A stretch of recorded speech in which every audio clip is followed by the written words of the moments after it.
Hello and welcome to the Permaculture Podcast with Scott Mann, a listener-supported program.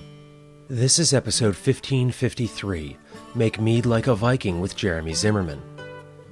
Jereme is the author of the excellent book, Make Mead Like a Viking, recently released by Chelsea Green Publishing, and is also a regular contributor to earthenear.com. He joins me today to discuss how his background as a homesteader, combined with an interest in mead and Vikings, led to the focus of this book. Along the way, we touch on some favorite mead styles, how to get started, and developing your own mead-making rituals and traditions. If you enjoy this conversation, visit the support tab at thepermaculturepodcast.com and find out how you can directly contribute to the ongoing production of this show. Now then, on to Jereme Zimmerman. I'll join you afterwards with a brief review of the book. Then, Jereme, if you can give us a bit of your biography and background, how you came to make mead, and in turn, make mead like a Viking. Starts pretty much with my childhood, I guess. I grew up on a Kentucky farm. My parents were of the Back to the Landers sort of group in the 70s. They had both grown up in kind of suburban areas in northern Kentucky and near Cincinnati, and just wanted to get out of all that and be self-sufficient. So they found about 40 acres down in northern Kentucky in Gallatin County, which is pretty much smack in between Louisville and Cincinnati. The land they found was perfect for what they needed. The house was not so perfect, but they were ready to fix it up and, build a homestead. Essentially, it was an old, maybe 100 years old farmhouse. Had holes in the roof. They got snowed on in their bed in the winter, and us kids grew up tearing down walls and helping rebuild things, and so that's kind of how I got into the self-sufficiency sort of a lifestyle, as I grew up in it. I have 4 siblings. All of us were, at some point or another, homeschooled. I was homeschooled all the way up through high school, and my father taught English in high school. So I decided to go to high school, which I now think was not the best idea, going from homeschool to high school, especially for kind of a shy, backward sort of kid. It helped me with some social things and getting to know what people were really like, I guess. But that's kind of how it all started. And then I kind of inherited my dad's interest in reading and in books. And when I went off to Berea College, which is in eastern Kentucky, and that's where I live now, is in Berea, Kentucky, I realized how much I enjoyed writing, and so that's how I became an English major. I played around with drama a little bit. I was editor of the college newspaper, the Pinnacle it was called. And from there, graduated, decided to explore, got married to my first wife. We headed out to Seattle, which is where she was from. I had a great 7-8 years just traveling around the Northwest. Spent a little bit of time in Colorado and in New Mexico, all over the Southwest. Good bit of driving around in a 1970 VW bus doing the whole hippie thing.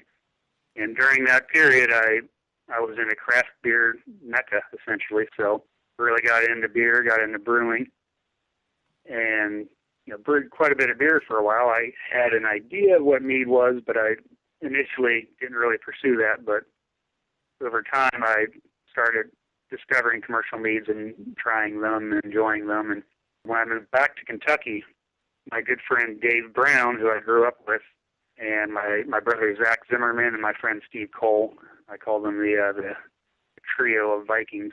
All of us shared an interest in both Vikings and in mead. And Steve and I in particular were very interested in learning how the Vikings made it in particular, just because that was a personal interest of ours, but also because he grew up similar to the way I did, and we both wanted to know how to do things without having to go to a store, without having to spend any more money than we had to, how to make things using what was on the land around us, what we'd grown, what we'd foraged. So the whole Viking thing was just, it made it interesting, but it also was kind of a focal point because, as I researched more and more into that, they were, even for ancient Europe, they were more self-sufficient than a lot of their other counterparts because a lot of them were from northern Scandinavia, That's where they were initially based. Eventually they moved out and settled other places, but they didn't really have a whole lot of resources to deal with. They were in cold, dark areas with long, dark winters. And so, yeah, long story short, that's how I got to where I am. And there's another phase to that story, if you'd like me to continue with this. Please do. That's where I came from. That's kind of how I got into doing what I do now, and ended up writing this book, Mead Like a Viking. When I moved back to Kentucky, my good friend Dan Adams, who happens to be married to my cousin Leah Adams, who grew up pretty much the same way as I did. We spent a lot of time playing in the woods together as kids and doing the whole homesteading thing. Had all kinds of fun playing with just sticks and rocks and all that sort of thing. But Dan started up a website called Earthen Ear. And he had grown up similar to the way my parents did in kind of a northern Kentucky suburb. But he and Leah really wanted to go back to the land, essentially. They wanted to do the whole homesteading thing. But he was a programmer by vocation. And so, his professional skill was programming, doing computer stuff. And he wanted to find a way to combine that with the homesteading thing so that he could do both. And the initial thought behind Earthen Ear was to create a marketplace, an online marketplace where people could connect locally and trade, barter. Maybe some money could be involved here and there, but it was mostly so people who were doing the homesteading sort of thing could take the things they'd produced or things they had excess of and trade canned goods for bottles of mead or who knows what. Just anything you'd produce on a homestead or maybe sell at a farmer's market. You could connect with people who had similar interests and were in your area and trade with them. But that part of it was a little complex to put together, so he started the site initially as more of a homesteading social network. And there was a section called the community section where people could write about what they were doing, what they were interested in, a lot of hardcore DIY sort of stuff. And then they could communicate back and forth with each other on what they were doing. And that part took off pretty well, and that's where I got involved with it. Dan kept pushing me to get on the site and to do some sort of writing for it and to participate. And I had been writing for a living since I moved out of college to some degree or another. I worked in some small magazines and actually spent a good bit of my career writing resumes of all things. I would prefer to go completely away from that, and I'm moving away from it now, but that was how I made a living. But this gave me an opportunity to write about something that I actually enjoyed and had a passion for. So a lot of people on the site had pseudonyms when they signed up for the site. For one reason or another, sometimes it was the name of their farm, sometimes they just didn't want their name out there. And I decided to do the same thing. My friend Stephen Cole, who I mentioned earlier, he goes by Stick Boy on the site.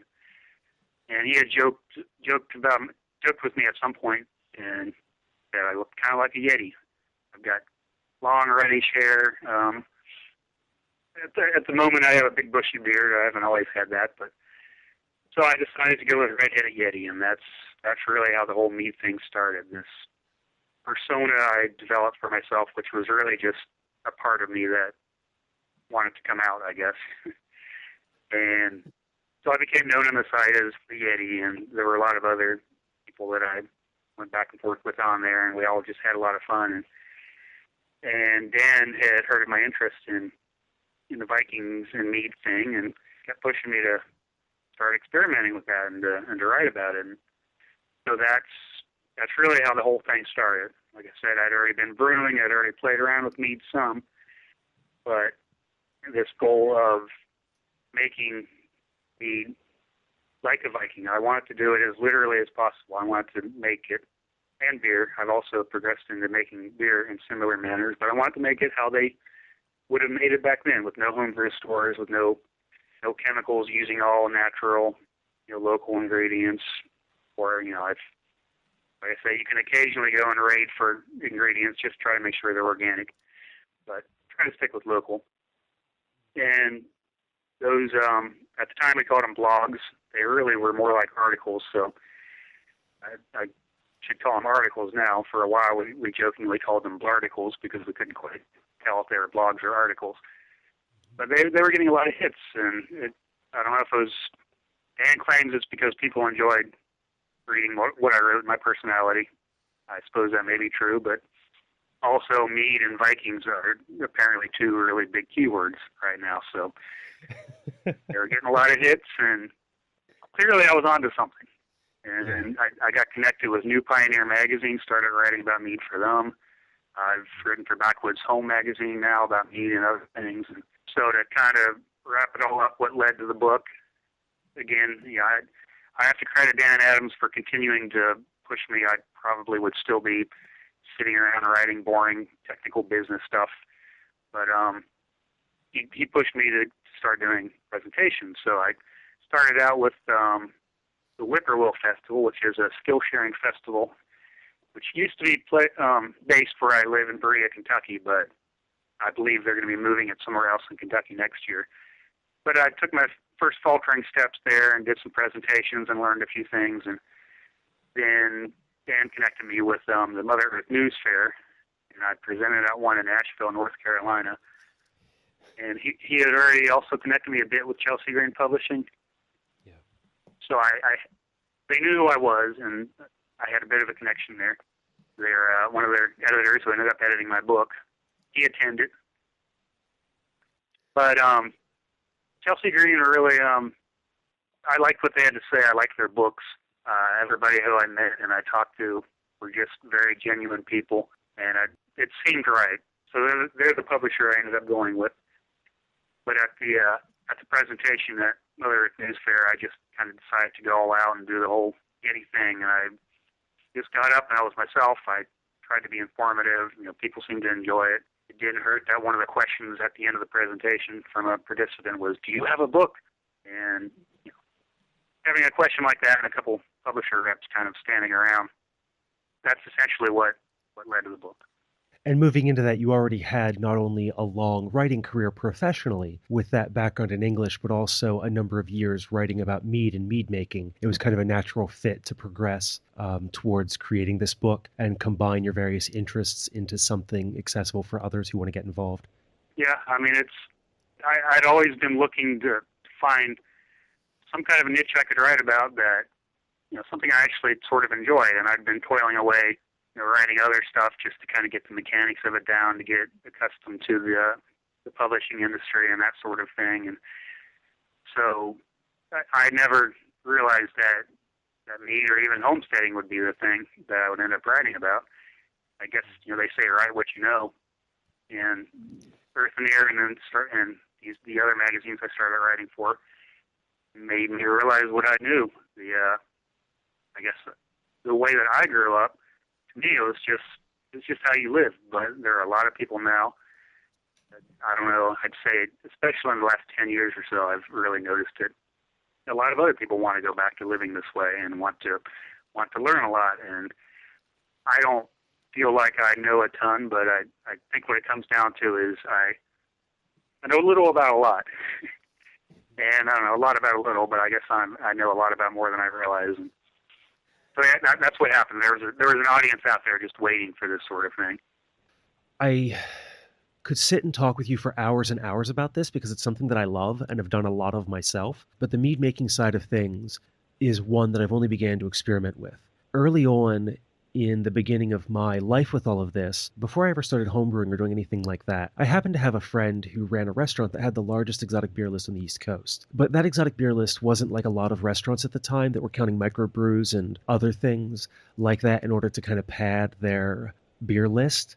This was a place that had beers that you couldn't get anywhere else in the country. At the time, they carried, I think it was 9 of the Trappist ales, when only, I think, 5 or 6 of the monasteries were actually exporting to the United States. Or was there any way that you could get them without drinking them on site in Europe? And with that was also things like vintage Thomas Hardy barley wines and a lot of Geistbox and other things like the unfiltered wheats. And now I'm thinking about all those beers that I drank that were just so wonderful. But at that time, I also had a chance to drink things like the fine English or French ciders that were fermented until they were dry and were more like a sparkling white wine or a champagne, and also had some meads as well, but I couldn't tell you what they were. It's been so long. And then a couple years later, I had a friend who was making a lot of sodas for events, and he would just cask them and throw CO2 on them. And I was talking with him about how I always had an interest in brewing. And he's just like, hey, here, I've got all this equipment that I'm not doing anymore because I'm not making beer. I'm just doing sodas because of, the age of my daughters and things. Why don't I just go ahead and give it all to you and you can get started? And that's where I read things like Charlie Papazian's The New Complete Joy of Home Brewing. And then as I explored that and got more interested in fermentation, you mentioned that interest in the Vikings and how they were doing things. I've always had an interest in anthropology and the history of people. And so that's when I found Stephen Herod Buhner and his work, such as Sacred and Herbal Healing Beers, which I know you reference him several times in your book as well. And with that work of Buhner and others, the lore that came with brewing. And that's where I find that your book kind of fills this interesting role for me between Papazian and Buhner, because you have all this information that is very technical at times about the art and process of brewing, but then you also have these stories about the mythology of these people and where mead comes from. As I look at my copy of The Complete Mead Maker from Schramm that's sitting here as well. But I think that you've written a book that's really incredibly accessible for folks to get started. And through that dialogue and the storytelling, you share a lot more information in a way that really kind of caught my interest and ingrained itself that a more technical discussion of this process I don't think would have.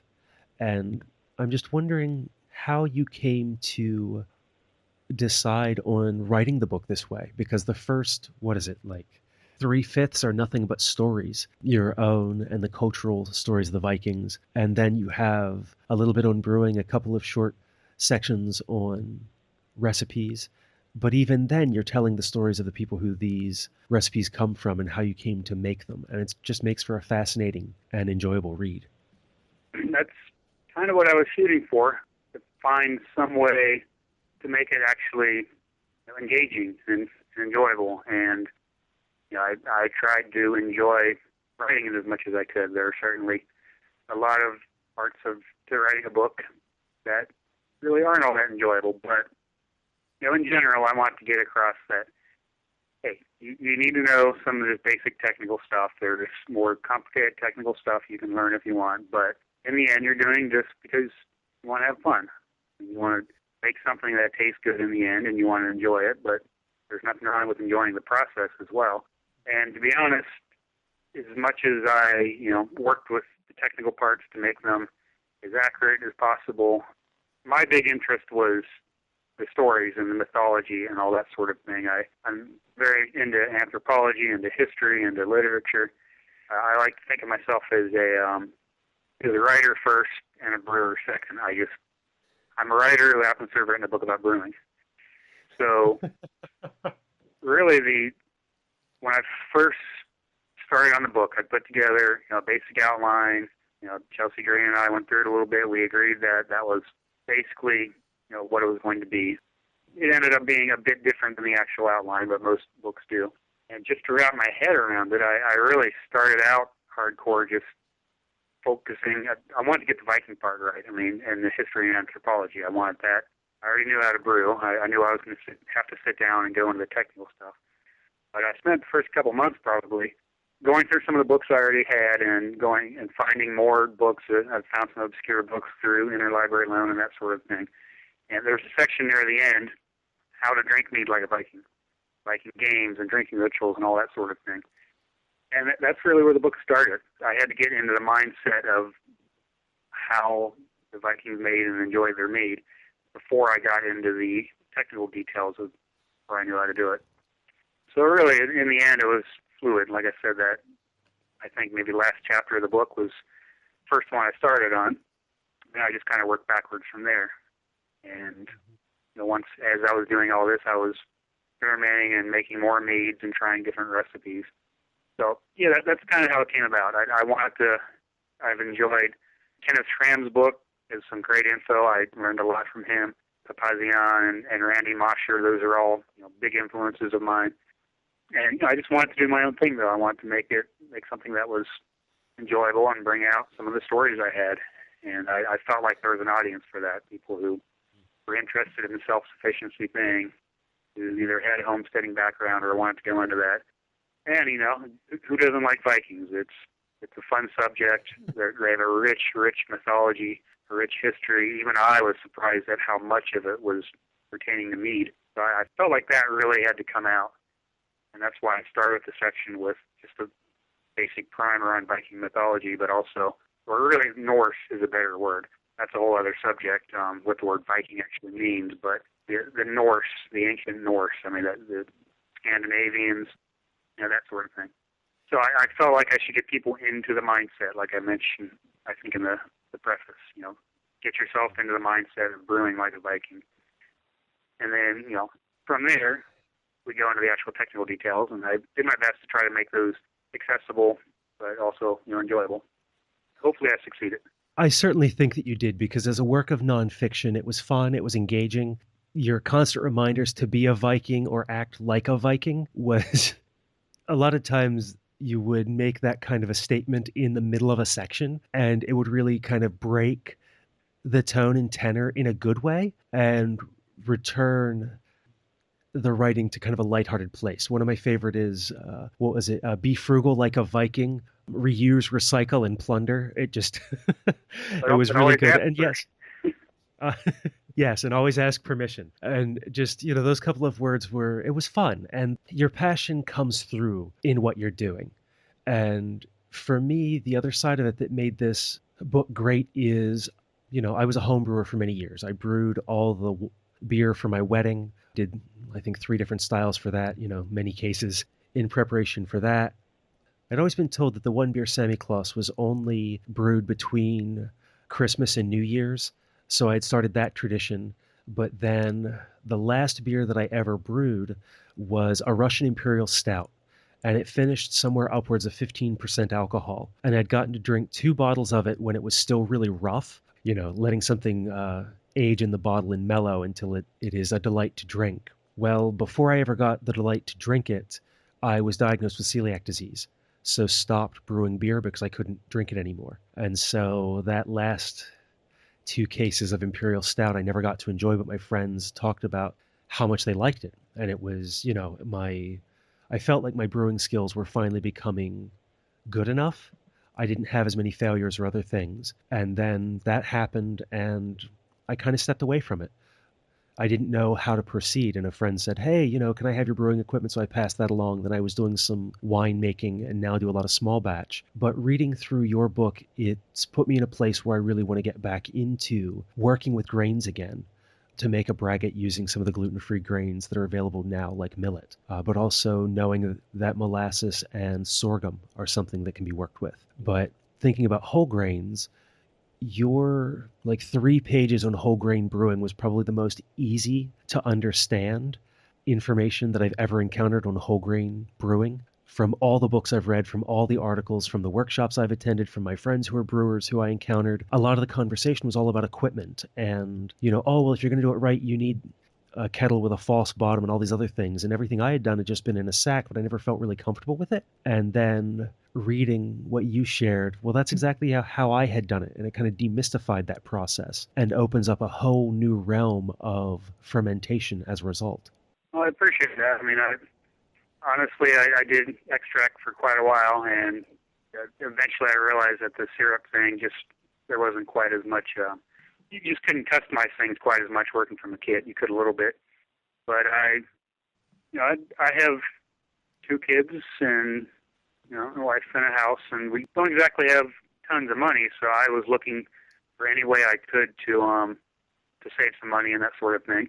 So, yeah, that section you were talking about, when I read about the brew in a bag method. That's essentially, it's really more like how probably would have been done by the Vikings. They're not exactly, but yeah, I realize that you don't have to have all that stuff. It certainly helps. It's very nice to have a mash tun, to convert a cooler, to do full all grain. There are definitely benefits to doing that, and I highly recommend it. But take time to get the equipment together and don't feel like you need to jump right into that.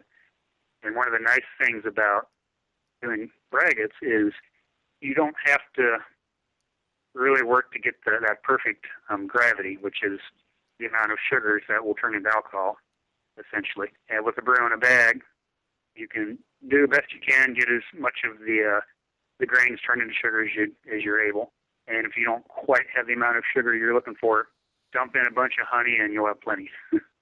That's definitely a big tip with that is honey has tons of sugars in it, so that's the main thing you need to make alcohol is sugar. And that's one of the pieces about working with gluten-free grains is that some of them don't necessarily contain the proper enzymes for conversion from starch to sugars. And as a result of that, do you add this chemical? Do you do that? But this, for me, as someone experimenting with this, provides a way to get some of those flavors without needing to be as concerned as extracting those sugars for fermentation. The honey can be what's used for that, but still getting some of that grain flavor back in. Yep.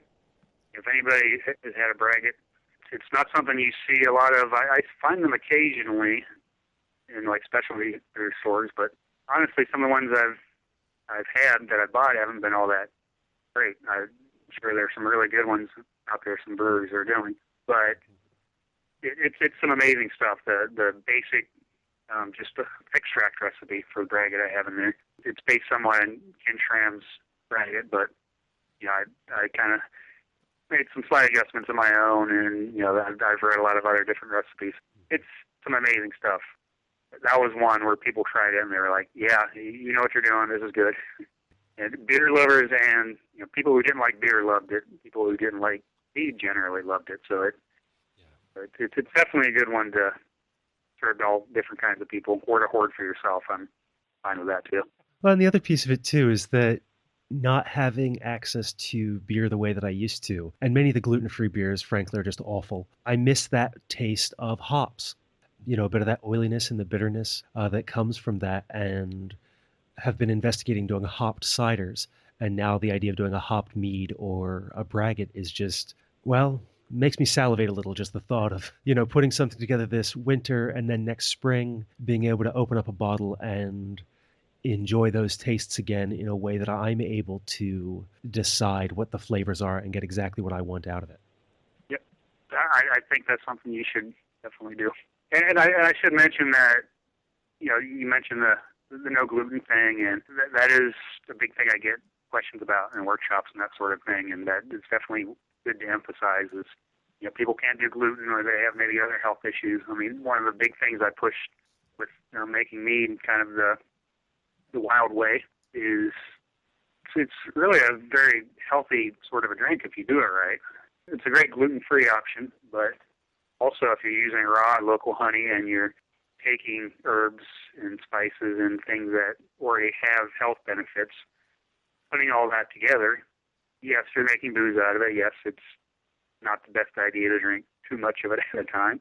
Not that I haven't drank my share, but yeah, it can be a very healthy, enlivening sort of drink.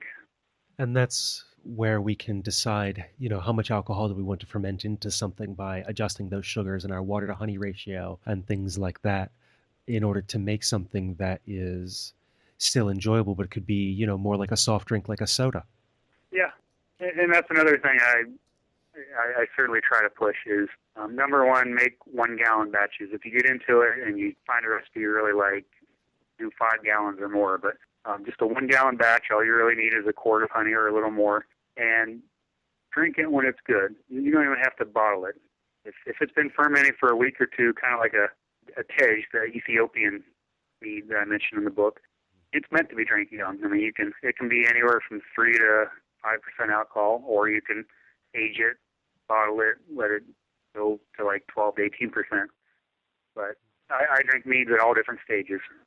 You can make a small mead, which is just a mead that can be ready to drink in just a few weeks. It's still, it's still fermenting. It's still got its own natural carbonation in it. If you let it go for too much longer than that, it's going to, start developing flavors that are going to need time to age away. But yeah, the point is, people are just getting into it. It's well worth aging some bottles for, as long as possible. But if you're bottling or if you're racking, which is switching from one vessel to another, and you taste it a little bit and it's good, nobody's watching, go ahead and have a little bit now. And that mention of 1 gallon batches, that's the conversion that I made after giving up a lot of my brewing equipment, not knowing where I was going to go. When I started to get back in, I moved to just a 2 gallon fermentation bucket, and then I picked up a case which was just 4 1 gallon glass bottles and airlocks for everything. And I think my total investment from the brew store was like $25 at the time. I haven't priced it lately, but doing small batch is a very inexpensive way to begin brewing. To do something like pick up a copy of your book, look for some things based on your suggestion list that folks can start brewing in, but if they can't find them, there are online retailers and plenty of in-person brew shops where you can pick up some equipment inexpensively and just get started. Yep. Even if you're doing 1 gallon batches, that doesn't mean you can't make a lot. Usually have at least 5 different 1 gallon batches and several 5 gallons going at once, but just kind of stagger it out, and when you have one batch fermenting and going well, you can use that as yeast to start the next one. It's a technique, different terms for it. Batch swapping is kind of the technical term, taking some active ferment, starting something else with it. A lot of the older books I've read refer to that as BARM, B-A-R-M. So I mentioned BARM is a way of getting wild yeast, and that's basically just active mead that you're either saving in a bottle with an airlock or just transferring from one to another. What I'm getting at is you can do several 1 gallon batches over a few weeks or a few months and just stagger them out, and you'll still end up with a whole lot of mead. It's just you don't have those giant 5 gallon heavy carboys to cart around and have to rack and that sort of thing. Very accessible for someone who's in an apartment. I know that for me, I was fermenting my large carboys. I had a 5 gallon and a 6 gallon. We're in my basement. Between the weight of the glass and the liquid inside and everything else, they can be 60, 70 pounds to be carrying to and from my kitchen. I much more enjoy the 10-pound gallon bottles or fermentation bucket. And with primary fermentation you can do your first racking often within 7 to 10 days. You can be doing a 1 gallon batch every week, and before you know it, produce 52 gallons in a year, which is quite a number of beer bottles or wine bottles full of delicious, delectable drinks. Yep. When I first started brewing, I was in a tiny apartment in Seattle. That's when I first got into beer. There was a homebrew store called The Cellar, and that's where I picked up Papazian's book and quite a bit of equipment. I guess at the time it was all stuff I needed. And looking back, I probably could have done without some of it. But yeah, it was just a very small apartment. I had to find corners to hide my beer in. And yeah, I could have done a lot of 1 gallons if I thought about that back then. And that's where some of my other ferments I'm doing just in quart jars. I did my first batch of kombucha. I split it between two 1 quart wide mouth mason jars. I did my first batch of tej in a 1 quart mason jar, which that didn't work out so well. That was my first wild ferment ever, and I had aerated it for a couple of days, and it had just started to ferment, walked away. I didn't get to check on it for 2 days because I was gone, came back, and it had, some of the wild yeast and molds had decided to colonize, and I had a nice green and gray scum across the top, and I didn't feel comfortable skimming that off. So I'll be trying my next wild ferment. I go to my brewing store here in a day or two, and I want to pick up some wild natural honey there and do an aerated tej in my fermentation bucket, but be able to put an airlock on top of it in between stirrings. That is one thing about wild fermentation. It's simple, but it does require a little bit of time and a fair bit of attention. Like I'm able to do it because I work from home. So if I've got a wild ferment going, I walk past the brewing room, I go by, I stir it a little bit. I'm able to be attentive to it. But if I've had a few things go bad too when I've had to leave for a weekend, or I came back once and found I forgot to set up my ant traps. So I had a 5-gallon batch going in. The cheese clock I had on the top had fallen in. It was full of ants. Ants were all over it. I strained them all out, and I ended up bottling that mead, and it was still good. But I've had a few, too, where I've had what you've had happen, and just it kind of got to the point where I decided it wasn't worth trying it at that point. So, yeah, you kind of do have to develop a relationship with your ferments. Know where they're going to be at in their life cycle, know where you're going to be at in your life cycle, make sure they match up, and until you get used to kind of being able to read the ferment and know how well it's going and what kind of attention it needs? Yep, pretty much. I guess to me, I've done it long enough that it's just kind of seems second nature, and my ferments are just part of my family, I guess. But yeah, a lot of people come up to me, and that's what's helped me hopefully get the technical details down in my books and my workshops, is things that I hadn't really thought about, because to me it was just, that's simple. But yeah, it's simple to me because I've been doing it for a while.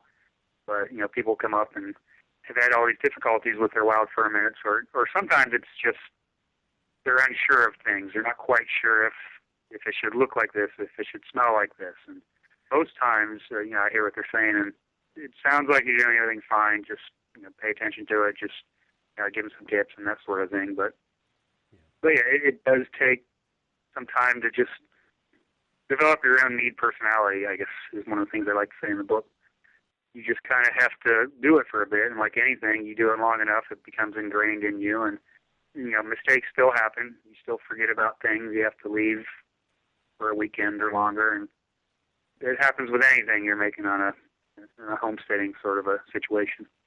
Well, and as you mentioned, there was I think it was a braggot that you made for your wife that kind of went a little more sour than you liked, but it wound up that she and several other people raved about it. They enjoyed it so much. So even though it was an experiment that wasn't necessarily something that you enjoyed, other people did. So unless something goes really, really sideways, very often those mistakes or what we might think of as an error in flavor is something that someone else might enjoy.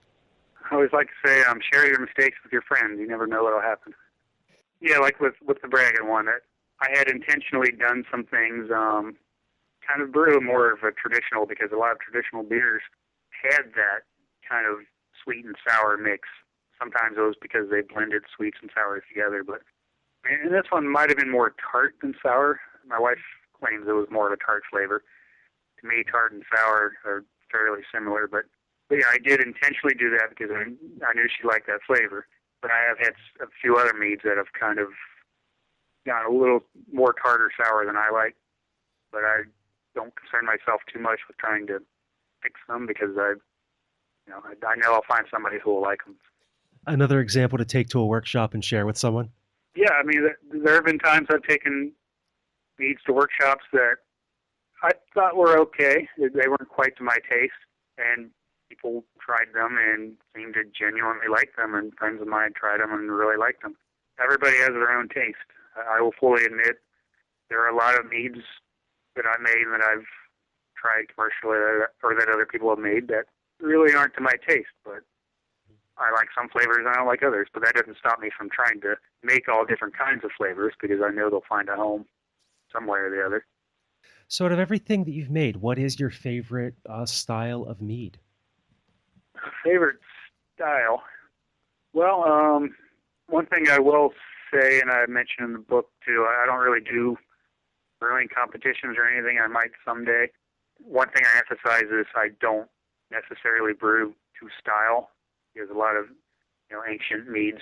I kind of share the same mindset as you. Just kind of put together what you have. You go for a certain flavor, and then see what happens, sort of thing. But as far as just in general, my favorite meads, as far as level of sweetness, I like semi-sweets. Depending on how much you let the sugars ferment, you can go anywhere from like a dry champagne to a super sweet dessert mead. I don't like really dry. I don't like really sweet. So a semi-sweet mead, and I tend to really like ones that are herbal, that have herbs from the garden. A lot of herbs you would use for cooking, things like marjoram and basil and sage and all that sort of thing. They show up in a lot of medieval mead recipes, and the ones I've tried that way are quite good. Kind of to put all the different things together that I particularly like in a mead. Semi-sweet, maybe bordering on sweet, with a good amount of herbs, and made from a honeycomb. I'll actually incorporate the comb into the mead. And that just does something that almost every time when I open the bottle, it's almost like drinking that honey, but it's not like a super sweet, sickly honey. The honeycomb meads I made are the ones that really pull out the flavor of the honey more than anything. But my honest answer is braggots are still my favorite, because I'm a beer lover at heart. I really like beer. I still make it and enjoy it. So when it comes down to it, grain-based meads, which is what a braggot is essentially, are kind of my go-to, is my all-time favorite. Well, it's something that I'll have to try because most of my experiences have been with more like a melomel, a fruit-based mead. I've had very few show meads, and most of what I've had have either been almost bone dry or semi-sweet. Not much of a range in between there, though my personal flavor and sweetness preference tends to be in like the semi-sweet or off-dry range. I do like a bit of tart or sour, having drank quite a few of the Belgian lambics, both American-styled beers, like a lambic, as well as the actual Belgians. That there's just something about that for me. I would have to agree with you there. I mean, that is that flavor profile that I enjoy as well. Having drank my share of Belgian beers, are one of my favorite styles of beer for sure.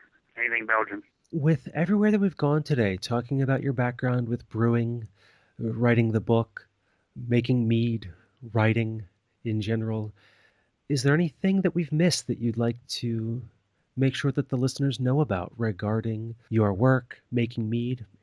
Yeah, I'm sure I could go on for a couple hours if you let me, but I think there are probably a couple things that, as far as the mead making in general and my overall approach brewing and to life in general, which really kind of all goes together. Brewing is part of my life at this point, or fermentation, I should say. Fermentation itself, the process of it, working with microbes.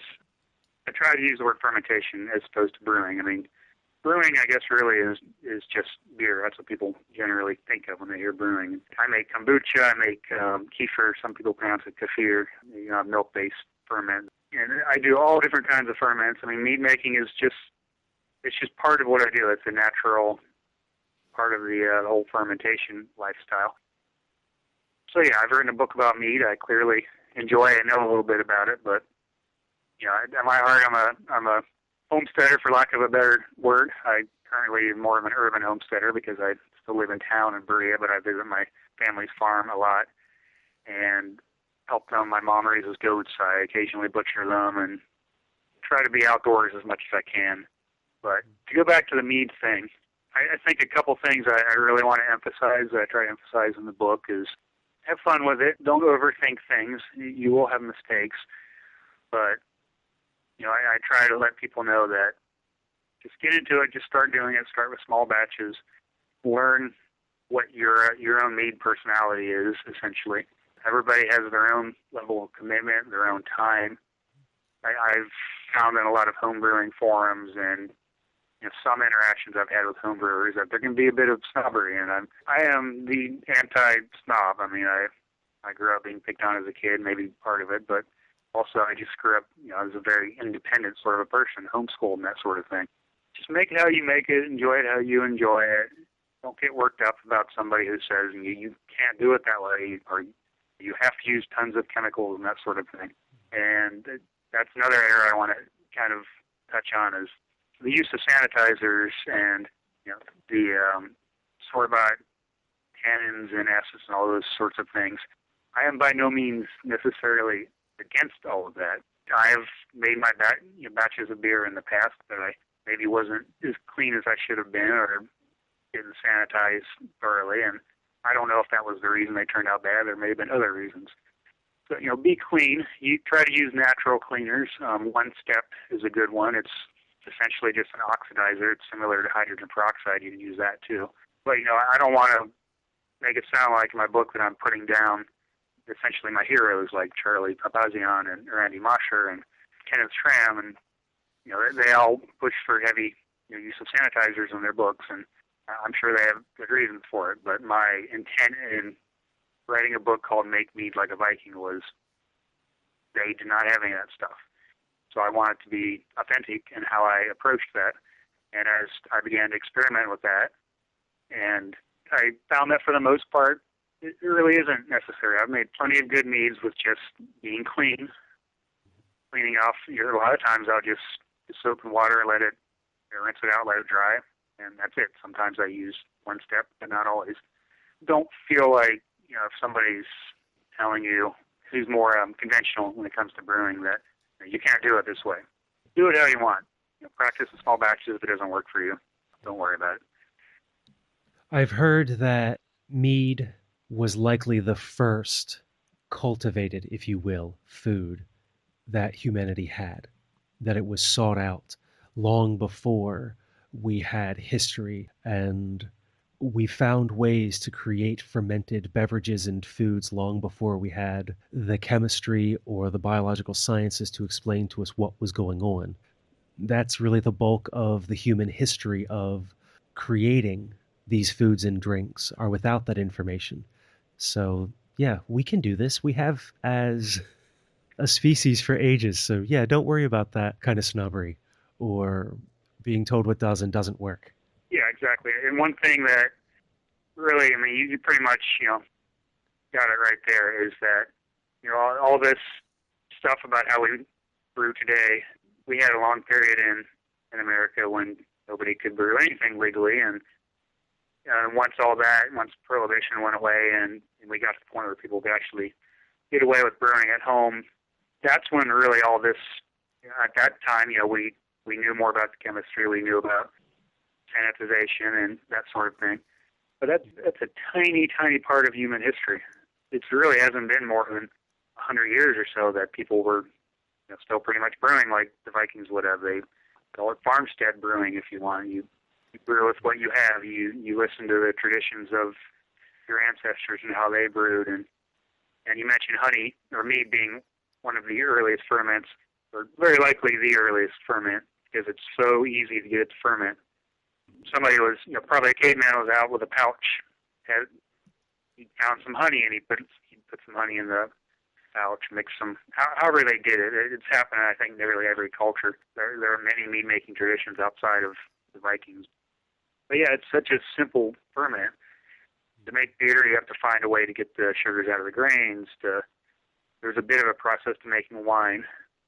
But yeah, you need sugars, and if you mix some honey, maybe let a little bit of fruit fall in, you let it sit out, forget about it for a couple of days, you've got mead. It may not be the best mead at that point, but that is pretty much how it was discovered. And that can be the starting point for all of us to rediscover mead and these traditions. Make a small batch, something that ferments quickly, try it, and just keep experimenting. Let fermentation and all this become, well, as it has for you, a lifestyle. And then you can learn along the way, answer many of these questions, find out what does and doesn't work for you. You mentioned about sanitizing. I did the bleach wash for a while, and that was awful. I really didn't enjoy that, the amount of water that it took and everything else. These days, good hot water and some soap seems to be enough in many cases. I haven't had anything go off that way once it's been behind an airlock.